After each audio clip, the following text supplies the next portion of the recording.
Hello, I'm Paul Schneiderate, a columnist for the SaltWire network. Today I'm joined by Jacqueline Throop Robinson, whose daughter is a grade 11 IB student at Dr. John Hugh Gillis Regional High School in Antigonish. Her family has been in New Brunswick during the lockdown, but since Nova Scotia announced the return to in-class schooling, it's created major problems for her to finish the school year with her classmates. Hi, Jacqueline. Hi, Paul. Great to see you. Good to see you. I understand that your daughter in grade 11 is in a bit of a tough situation where she can't go back to school in classroom, and she also can't continue online classes. So it's left you and her in a frustrating situation. How do you see it? Well, it's been a bit of a challenge. The school has tried to support and has tried to accommodate through a form of online learning, which is using their Google Classroom to post assignments, to post presentations. But because of restrictions that have been imposed really on them by the government, they're not able to allow my daughter to join through Google Meet, so a video conferencing app, so that she can be actually present in the classroom in the sense to hear the lectures, to ask questions, to hear her fellow students' questions.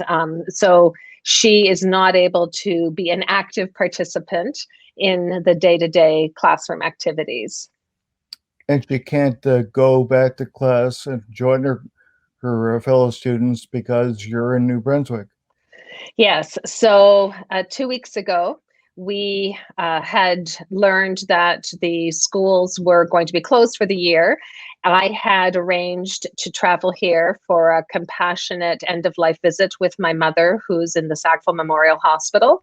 And my family accompanied me because the announcement was made the day before that schools would not be reopening for the year. So and it would continue online, which of course we can do from anywhere. So we came to New Brunswick. We have been self-isolating for the 2 weeks, and my daughter has not left the property. And we are now caught out with the announcement that schools were resuming in person. And we've approached Public Health in Nova Scotia. We've explained the situation that my daughter's been in self-isolation for 2 weeks in New Brunswick, but they won't allow us back into Nova Scotia with another 2-week self-isolation period. So she would miss basically the remainder of the school year anyway, and is not able to join through the video conferencing avenues.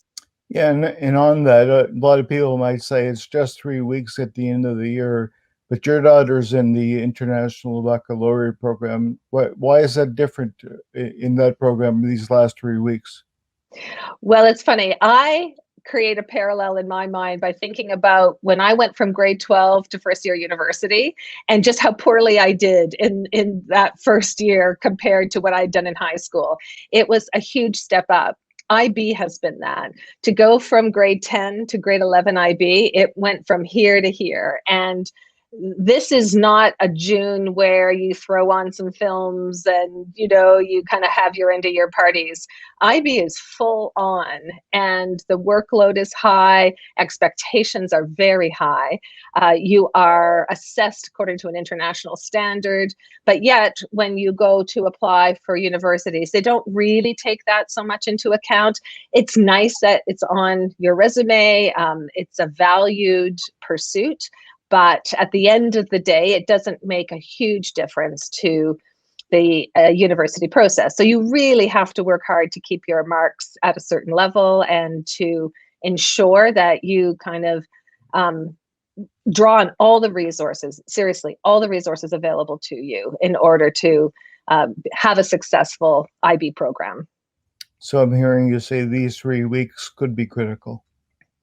I believe they do matter a lot. I do believe they matter a lot. And we've been lucky in Nova Scotia that there's been a lot of stability this year, but we've already had a month of online learning, and the teachers are scrambling to figure out how to best adapt for the rest of the year as well. I think they're doing a great job, but it's a challenge for everyone. And this is just adding another layer of challenge that I believe is completely unnecessary.